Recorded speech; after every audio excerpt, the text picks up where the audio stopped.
This week, in terms of coaching, has been the craziest coaching week in the history of football. We've had a total of 6 head coaches leave their respective teams in one way or another, and 3 of them were all-time greats. And 2 of them are arguably the best head coach in NFL and college football history. Today, we're going to be talking about all the coaching hirings and firings. Well, not all the hirings, but mainly the firings this week. This is the craziest coaching week in the history of football. First up, we're going to be talking about Arthur Smith. Arthur Smith was fired a few hours after the Saints game, and he deserved to get fired. Just look at this. In every single season under him, they went 7-10 and finished with the 8th overall pick, despite getting better at every single position besides the quarterback. Also, they used 2 of those 8th overall picks on Drake London and Bennie Robinson, and they haven't used them well at all. During his time there, Arthur Smith poorly utilized Kyle Pitts, who, coming into the 2021 draft, was the most hyped up tight end prospect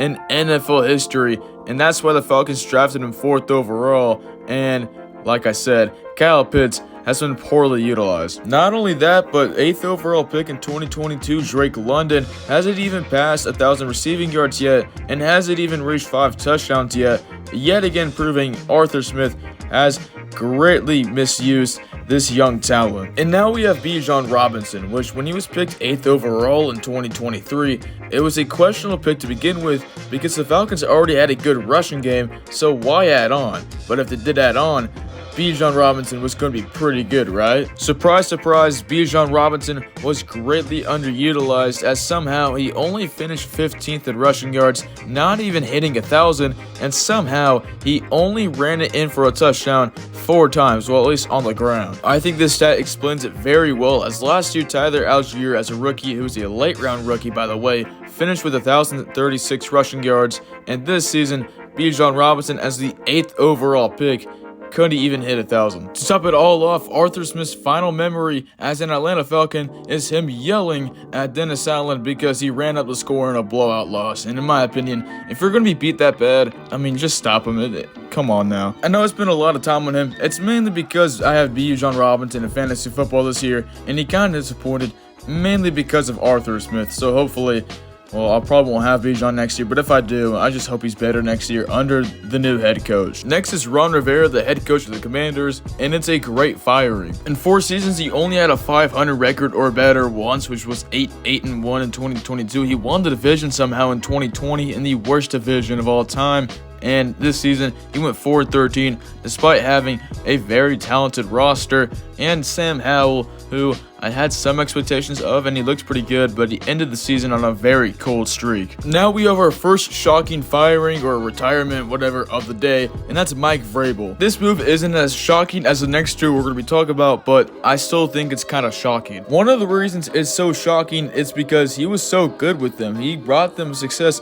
They had an experience in 15 to 20 years, which included an AFC championship in 2019. Well, they didn't win that game, but they went to the game, and a Coach of the Year award in 2021. Back-to-back losing seasons is not good whatsoever, but I think the Titans should have been a little bit more patient with them, but we'll see how this goes. And now the first move that involves a coach who was a legend of the game is Seahawks head coach, well, I guess former now, Pete Carroll. A lot of people might not know this, but before the Seahawks days, like way before the Seahawks days, he was the coach of the Jets for 1 season, and then for 3 seasons, he was the coach of the Patriots before Bill Belichick came in, which is kind of crazy to think about, but as you can see from the records, he wasn't good, and then after the 3rd season, he left. Well, actually, I have no idea. I think he got fired. Then in 2001, he'd become the USC head coach, where he found great success there and made the USC a kind of dynasty, including a 2004 national championship. However, don't ask the NCAA whether that counts or not. In 2010, he'd come back to the NFL, where he'd become the head coach of the Seattle Seahawks, which began arguably his most successful part of his career. In this 14-year run, he'd only missed the playoffs 3 times, and he won the Super Bowl in 2013. During his tenure from about 2012 to 2015, the Seahawks built the most dominant defense in about the past decade, the Legion of Boom. On Wednesday, Pete Carroll was out as the head coach. I don't know if he stepped down, if he got fired, if they mutually parted ways. I still have no idea. If you know, let me know in the comments below. But all that I know is that he's no longer the head coach, but he's he's still going to be part of the Seahawks as a team advisor. But later that Wednesday on a cold afternoon, it was pretty warm inside though, I got the best news I'd almost ever seen. The best news since Alabama lost on January 1st.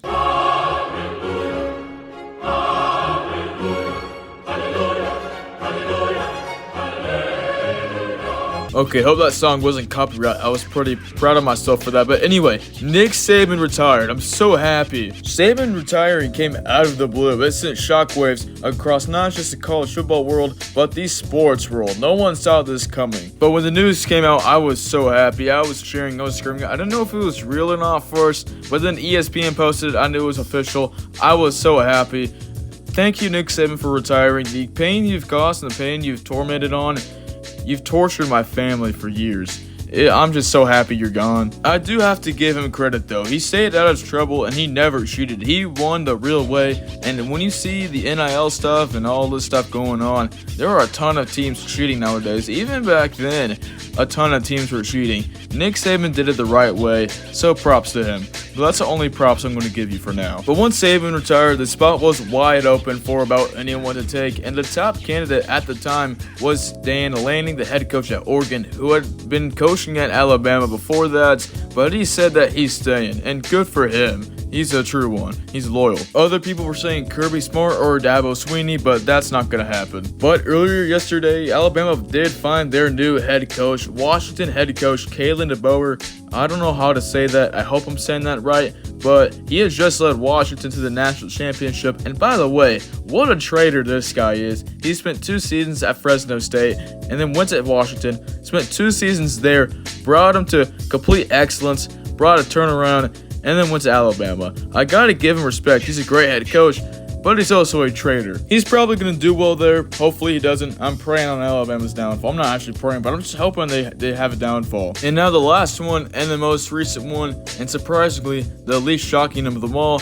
because we knew this was going to happen, it's Bill Belichick. As you can tell, he spent a lot of seasons in the NFL. He spent so much, it's hard to fit all of them on a screen, but in case you're wondering, he spent 29 seasons in the NFL, 19 of which were carried by Tom Brady, and after this season, this really bad season, they decided to mutually part ways, which basically means he was fired without being fired. He was fired respectively. But it didn't take long for the Patriots to find their replacement head coach, as they'd hired 2009 Defensive Rookie of the Year and former player for the Patriots, Gerard Mayo. It's just insane, because we all knew Nick Saban and Bill Belichick's time would someday end, but it's just insane that it both happened in less than 24 hours of each other. What are the odds? Okay, that's it. Maybe after I release this video, something else will happen, but for now, bye-bye.